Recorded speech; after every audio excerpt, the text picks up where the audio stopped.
بسم الله الرحمن الرحيم. الحمد لله حامدا ومصليا أما بعد، فأعوذ بالله من الشيطان الرجيم. بسم الله الرحمن الرحيم. إنا نحن نزلنا الذكر وإنا له لحافظون. وقال الله تبارك وتعالى: ولقد يسرنا القرآن للذكر فهل من مدكر. وقال النبي صلى الله عليه وسلم: خيركم من تعلم القرآن وعلمه. صدق الله العظيم. اللہ رب العزت نے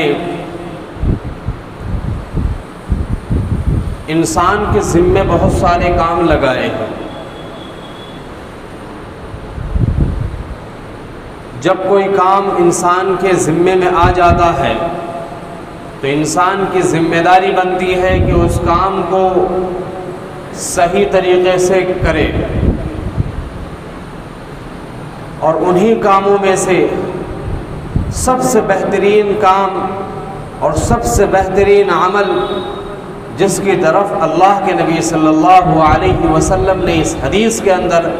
اشارہ کیا ہے، جو حدیث آپ کے سامنے پڑھی گئی ہے. اور اس حدیث کے تعلق سے جو کام انسان کے ذمے میں لگایا گیا،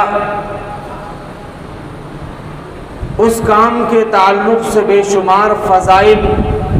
قرآن میں بھی بیان کیے گئے ہیں، بلکہ یوں کہہ لیا جائے کہ قرآن مجید پورا اس کام سے ہی بھرا ہوا ہے. قرآن کا اکثر صفحہ اس کام سے بھرا ہوا ہے. ہر صفحے کے اندر وہ چیز آپ کو مل جائے گی، بلکہ قرآن کا خلاصہ بھی وہی چیز ہے. بات کو سمیٹتے ہوئے کہنا یہ چاہوں گا کہ اللہ رب العزت نے انسان کے ذمے یہ کام لگایا کہ اس کی ذمہ داری بنتی ہے علم کو سیکھنا اور سکھانا. اسی وجہ سے اللہ رب العزت کے حبیب صلی اللہ علیہ وسلم نے ارشاد فرمایا: خیرکم من تعلم القرآن وعلمہ. یاد رکھو، تم میں سب سے بہترین انسان وہ لوگ ہیں، سب سے بہترین انسان وہ لوگ ہیں جو قرآن کو خود سیکھتے ہیں اور دوسروں کو سکھاتے ہیں. خیرکم، خیرکم کا لفظ استعمال کیا گیا اس بات کو بتانے کے لیے کہ یاد رکھنا چاہیے صاف طور پر کہ سب سے بہترین کام انسان کے لیے پڑھنا اور پڑھانا ہے، اور پڑھنے اور پڑھانے میں سب سے اعلیٰ درجے کا کام قرآن مجید کو سیکھنا اور سکھانا ہے. اور اس چیز کے تحت میں کئی ساری مثالیں آپ لوگوں کے سامنے رکھوں گا تاکہ آپ کے ذہن کے اندر قرآن کی اہمیت، قرآن کی حقانیت اور قرآن مجید میں جن احکامات کے سیکھنے کی طرف اشارہ کیا گیا ہے وہ ہمارے ذہنوں کے اندر پیوست ہو جائے اور ہمارا دل قرآن کو سیکھنے کی طرف مائل ہو جائے، اور پھر ہم اپنی زندگی کے قیمتی لمحات کو، قیمتی اوقات کو ان قرآن مجید کے سیکھنے میں لگائیں. جب انسان اپنی زندگی کے قیمتی لمحات کو قرآن کے سکھانے میں لگاتا ہے تو حدیث میں آتا ہے کہ وہ بندہ جو قرآن کو سیکھ رہا ہے وہ اللہ کے راستے میں ہے. اللہ کے فرشتے اور دنیا کی تمام مخلوق اس شخص کے لیے دعا کرتی ہے جو قرآن کو سیکھنے میں اپنا وقت لگاتی ہے. یہاں تک کہ حدیث میں آتا ہے کہ سمندر کی مچھلیاں بھی اس کے لیے دعائیں کرتی ہیں. اور اللہ کے نبی صلی اللہ علیہ وسلم کے پاس جو حضرت جبرائیل علیہ السلام پہلی وحی لے کر آئے تھے، تو اس وحی کا خلاصہ بھی وہی تھا جس میں حضرت جبرائیل علیہ السلام نے آپ علیہ السلام سے کہا تھا: اقرأ اقرأ اقرأ. لفظ اقرا بھی اس چیز کی طرف اشارہ کر رہا ہے کہ انسان کی زندگی کا خلاصہ یہی ہے کہ وہ اپنی زندگی کے لمحات کو سیکھنے اور سکھانے میں لگا دے، پڑھنے اور پڑھانے میں لگا دے۔ اس کے علاوہ دنیا کا کوئی بھی کام آپ لے لیجئے، کوئی کاروبار لے لیجئے، ان تمام چیزوں کے اندر آپ کو پریشانی، تکلیف اور مصیبت ہر طرح کی چیزوں سے دوچار ہونا پڑتا ہے، لیکن جب بندہ اپنا وقت علم سیکھنے میں لگاتا ہے تو الحمدللہ اکثر یہ دیکھنے میں آیا ہے کہ اسے روزی کی فکر ستاتی نہیں ہے، غیب سے انتظام کر دیا جاتا ہے اس کا۔ آپ خود سوچئے، ہندوستان کے اندر سینکڑوں کی تعداد میں مدارس کا جال بچھا ہوا ہے، وہاں قرآن کو سیکھنے والے، حدیث کو سیکھنے والے طلبہ ہیں، ان کی روزی کا کوئی انتظام نہیں، لیکن اللہ کے بھروسے اور اللہ کے سہارے ان کی روزی کا نظم اور انتظام کر دیا جاتا ہے۔ اور الحمدللہ ان بچوں کو کبھی اس چیز کی فکر نہیں ہوتی کہ مجھے کاروبار سنبھالنا ہے، جس وقت وہ علم حاصل کر رہے ہوتے ہیں اس وقت۔ یہ الگ بات ہے کہ فراغت کے بعد، پڑھائی پوری کرنے کے بعد انہیں فکر ستانے لگتی ہے، لیکن جس وقت وہ قرآن کو سیکھ رہے ہوتے ہیں ان کے ذہن کے اندر یہ بات نہیں آتی کہ میں کھاؤں گا کہاں سے، پیوں گا کہاں سے، کیونکہ اللہ رب العزت نے اس مدرسے کے اندر اس کے لیے ہر چیز کا انتظام کر رکھا ہے۔ تو اس لیے کہا گیا ہے کہ سب سے بہترین عمل قرآن کو سیکھنا اور سکھانا ہے، اور یہی وہ قرآن ہے جس کی وجہ سے آج ساری دنیا کے اندر روشنی پھیلی ہوئی ہے، اور کسی حد درجہ تک جب برائی روکنے کے اندر سب سے بڑا عمل اور دخل ہے تو اس قرآن مجید کو ہی ہے، اس لیے کہ معاشرے کو صاف ستھرا کرنے میں سب سے بڑا کردار قرآن کو ہے۔ ہر موقع پر قرآن نے برائی سے بچنے کا طریقہ اور راستہ بتایا ہے۔ مثال کے طور پر جب ہمارے معاشرے کے اندر بے حیائی عام ہونے لگتی ہے اور بے حیائی کا رجحان بڑھنے لگتا ہے،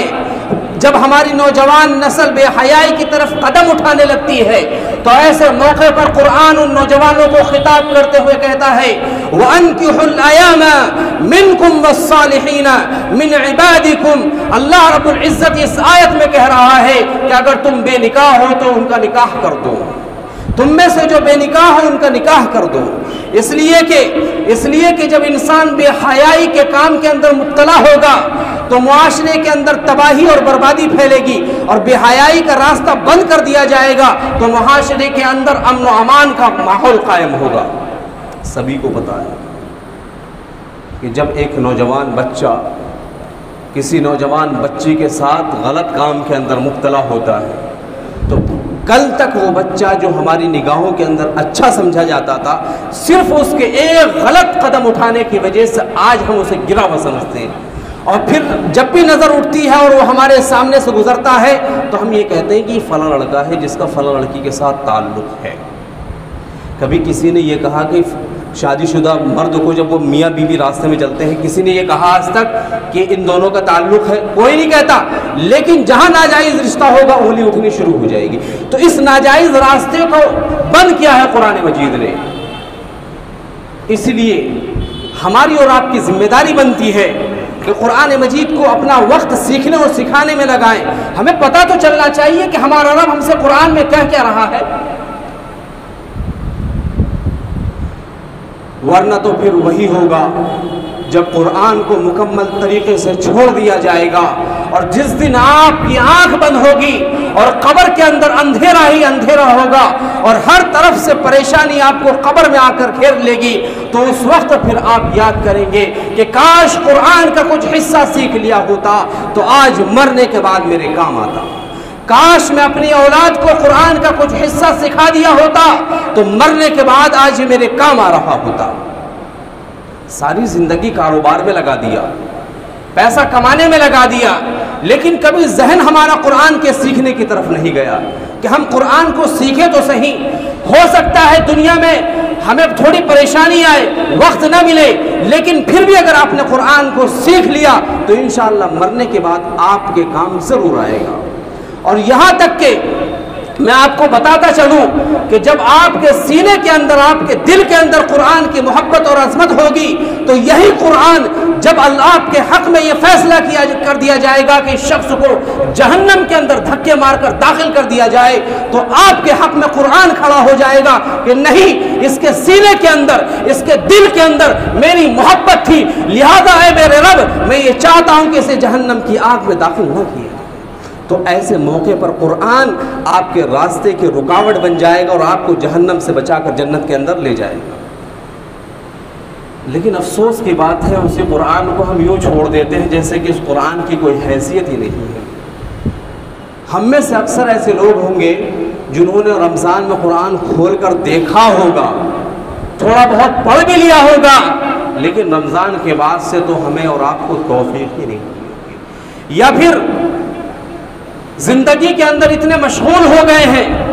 کہ اگر پڑھنا بھی آتا ہے تو ہم قرآن کو اٹھا کر نہیں دیکھ پاتے۔ تو یہ بہت ہی زیادہ افسوس والی بات ہے۔ آپ کو ایک مثال دیتا چلوں قرآن کی عظمت کے تعلق سے اور قرآن کے علم حاصل کرنے کے تعلق سے۔ آپ دنیا کی تمام کتابیں پڑھ ڈالیں اور گھر کے اندر دنیا کی تمام کتابوں کا چٹا لگا دیں، لیکن بالآخر ان کتابوں کو ایک دن آپ ردی کی ٹوکری میں بیچ دیں گے۔ جس کتاب کو آپ اسکولوں کے اندر کتابوں کو پڑھتے ہیں، وہاں کی کتابوں میں کاپیوں کو لکھتے ہیں اور لکھنے کے بعد آپ کے گھر کے اندر ذخیرہ جمع ہو جاتا ہے، تو پھر ان تمام کتابوں کو، ان تمام کاپیوں کو اٹھا کر ایک ردی اور ایک کباڑے کو بیچ دیتے ہیں اور معمولی قیمت میں اسے بیچ دیتے ہیں۔ یہاں سے آپ اندازہ لگائیے کہ کبھی کسی انسان کو، کبھی کسی اللہ کے بندے کو دیکھا ہے کہ قرآن کو پڑھنے کے بعد نعوذ باللہ اس عمل میں اسے بیچ دیا گیا ہو اس انداز میں؟ کوئی نہیں بیچ سکتا، کوئی نہیں بیچ سکتا اور نہ بیچنے کی وہ ہمت کر سکتا ہے۔ قرآن کو کتنی مرتبہ پڑھا جاتا ہے اور پڑھنے کے بعد اس کے دل کے اندر ایک عجیب سی روشنی پیدا ہوتی ہے، لیکن کبھی اس کے دل کے اندر یہ بات نہیں آتی کہ اس قرآن کو میں اس انداز میں بیچ دوں جس طریقے سے میں دوسری کتابیں بیچ دیتا ہوں، اور کوئی ہمت بھی نہیں کر سکتا اس عمل کو انجام دینے کی۔ اور یہاں تک کہ یہ تو دور کی بات ہوئی کہ جب کوئی بندہ کسی دکان سے ہدیتاً قرآن شریف لے آتا ہے ایک مرتبہ، تو وہ بندہ کبھی دوبارہ کسی کو ہدیے میں بیچتا نہیں۔ دیکھا ہے، ایک مرتبہ جب آپ قرآن لے آئے آپ، تو وہ آپ کے گھر کے اندر گھر کی زینت بن گیا۔ یہ الگ بات ہے کہ اسے اس کا پڑھنا نہ پڑھنا وہ ہمارے اوپر ہے، لیکن دوبارہ کسی کو ہدیتاً بیچتے نہیں ہیں۔ دے تو دیتے ہیں لیکن بیچتے نہیں ہیں۔ تو آپ اندازہ لگائیے کہ جس قرآن کو اللہ رب العزت نے اتنا بلند مقام دیا ہے، اتنا بلند مرتبہ دیا ہے، جب اسی قرآن کو ہم چھوڑیں گے، اس قرآن کو نہیں سیکھیں گے، تو کیا اللہ رب العزت کی پکڑ اتنی بڑے درجے کی نہیں ہوگی؟ کسی چیز کی عظمت جتنی بلند ہوتی ہے، بات یاد رکھنا،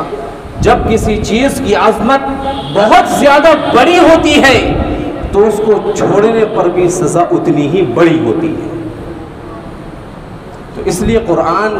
جیسی کتاب کو معمولی سمجھنا اور گھر کی زینت بنا دینا اور طاق کی زینت بنا دینا، موقع لگا تو قرآن کو اٹھایا، اس پر دھول صاف کیا، چوما، چاٹا اور سینے سے لگایا، پھر دوبارہ طاق میں رکھ دیا، تو یہ قرآن کا یہ اتنا ہی حق نہیں ہے کہ اسے چوم لیا اور چاٹ لیا اور طاق میں رکھ دیا۔ قرآن کا اصل حق یہ ہے کہ اس کو سیکھا جائے، اس کو پڑھا جائے۔ اگر آپ سے پڑھنا نہیں آتا تو پڑھنے والے سے اسے سیکھا جائے، اور جو شخص اپنا قیمتی وقت نکال کر قرآن کو سیکھنے اور سکھانے میں لگاتا ہے تو اللہ کے فرشتے اس پر رحمت کی دعائیں بھیجتے ہیں، سمندر کی مچھلیاں ان کے لیے دعائیں کرتی ہیں۔ تو اسی وجہ سے اگر ہمارے گھر کے اندر چھوٹے بچے ہیں تو ان کے دین کی فکر کرتے ہوئے، ان کے ایمان کی فکر کرتے ہوئے اپنے بچوں کو قرآن کو سیکھنے اور سکھانے میں لگائیں۔ جب یہ بچہ آپ کا قرآن پڑھ کے مدرسے سے نکلے گا اور جب یہ قرآن پڑھے گا تو اس کے پڑھنے کی وجہ سے اگر یہ بچہ آپ کا نابالغ ہے تو ہر حرف کے بدلے میں اس کے والدین کو اس کا ثواب ملے گا۔ ہم ہر مسلمان ثواب کو محتاج ہے، ہر کوئی یہ چاہتا ہے کہ مجھے ثواب مل جائے کہیں سے، تو اللہ رب العزت نے یہ آسان طریقہ آپ کو دیا ہے کہ اپنے نابالغ بچوں کو مدرسے کے اندر داخل کر کے انہیں قرآن کی تعلیم دلاؤ، انہیں دین کی تعلیم دلاؤ۔ اور اسی طریقے سے اگر آپ بڑے ہو چکے ہیں آپ کی اتنی عمر ہو چکی ہے آپ پڑھ نہیں سکتے، تو اپنے قیمتی وقت میں سے تھوڑا بہت وقت نکال کر صرف اس قرآن کی عظمت میں، صرف اس قرآن کی محبت میں قرآن کو سیکھنے کی کوشش کریں۔ کم از کم اتنا تو سیکھ لیں کہ جتنا ہم نماز کے اندر پڑھتے ہیں۔ بعض لوگ قرآن کے کو جب نماز کے اندر پڑھتے ہیں تو وہ ایسی سری غلطی اور کوتاہی کرتے ہیں کہ جس کی وجہ سے ان کی نماز خراب اور فاسد ہو جاتی ہے اور انہیں محسوس تک نہیں ہوتا۔ تو بھائی جب ہم نماز پڑھیں تو اس انداز میں پڑھیں کہ وہ نماز بھی اللہ کی بارگاہ میں کیا ہو جائے، قبول ہو جائے۔ تو اسی وجہ سے ہماری مسجد کے اندر یہ تعلیمی نظام شروع کیا گیا ہے۔ جو لوگ کاروباری ہیں یا جن کی عمر ہو چکی ہے وہ پڑھ نہیں سکتے، تو انشاءاللہ اگلی سنیچر سے ایسے لوگوں کا بیچ شروع کیا جا رہا ہے۔ عشاء کی نماز کے بعد جو ساتھی اس کے اندر پڑھنا چاہتے ہیں تو وہ اپنا نام لکھوا لیں، اور انشاءاللہ اس وقت میں ساری چیزیں آپ کو سکھائی جائیں گی، آپ کی نماز کی تصحیح کروائی جائے گی، قرآن کو صحیح پڑھنا سکھایا جائے گا۔ اور بھائی اللہ رب العزت نے چھوٹی سی زندگی دی ہے، اس زندگی کے اندر کم از کم ہماری نماز اگر صحیح ہو جائے تو اللہ رب العزت ہو سکتا ہے اس صحیح نماز کی وجہ سے ہماری مغفرت کر دے۔ بہرحال اللہ رب العزت ہم سب کو قرآن کے تعلق سے جو باتیں بتائی گئی ہیں اس پر غور و فکر کرنے کے بعد عمل کرنے کی توفیق عطا فرمائے۔ وآخر دعوانا الحمد للہ۔